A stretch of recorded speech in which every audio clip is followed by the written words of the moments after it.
ये क्यों फेंका ये? उठाओ भाई, उठाओ ये को, आओ आओ आओ, उठाओ उठाओ ये कौन उठाएगा? हम उठाएगा? हम नहीं उठाएगा। हम ऐसा कचरा कभी नहीं करेगा। ऐसा कचरा हम डस्टबिन में रखता है। देख्नुभयो हजुर, यस्तो छ है नेपालमा। तपाईहरुले बोर्डरमा बस्नेहरूले यिनीहरूलाई केही शिक्षा पाठ सिकाएर नेपालमा यसरी फ्याङ्न हुँदैन। पानीको बोतल लिएर यो माथि माथि उग्लेछ। अब विदेशीहरू जस्तो युरोपियन अमेरिकनहरूलाई त के थाहा, नेपालीहरू त यस्तो रहेछ भन्दैन। यो त असर त हामीलाई पर्छ नि। प्लास्टिक में पैक करके अपना गाड़ी में रखो। डस्टबिन देखा है ना, रास्ता में कोई डस्टबिन देखेगा ना, उसका अंदर फेंक दो।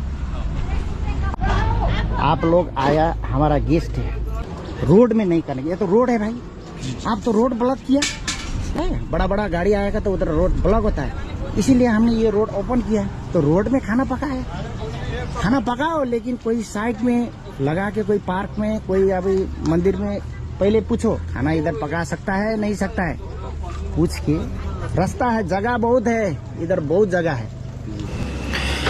कुरिन घाटको नयाँ पुल भर्खरै मात्र सञ्चालनमा आएको छ, तर दुःखको कुरो केही इन्डियन बसहरूले पुलकै बीचमा गाडी रोकेर खाना पकाउने, खानी र जथाभावी फोहोर फाल्ने काम गरिरहेका छन्।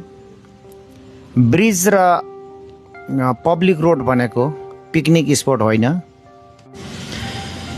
यसरी पुलको बीचमै ग्यास बालेर खाना पकाउँदा दुर्घटनाको जोखिम पनि बढ्छ र यातायातमा अवरोध। नयाँ पुल भर्खरै मात्र सञ्चालनमा आएको छ, तर दुःखको कुरो केही इन्डियन बसहरूले पुलकै बीचमा गाडी रोकेर खाना पकाउने, खानी र जथाभावी फोहोर फाल्ने काम गरिरहेका छन्।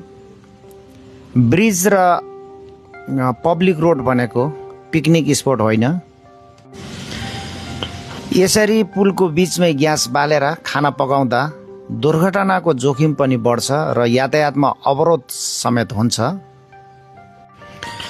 नेपाल प्रवेश गर्ने बोर्डर चेकिङ पोइन्ट्समा रहेका सम्बन्धित सरकारी निकाय तथा कर्मचारीहरूले फरेन भेहिकल स्पेशल इन्डियन बसलाई सिभिक सेन्स, कमन सेन्स र सरसफाई सम्बन्धी बेसिक इन्फर्मेसन दिएर मात्र इन्ट्री गराउन आवश्यक देखिन्छ। यदि यसरी नै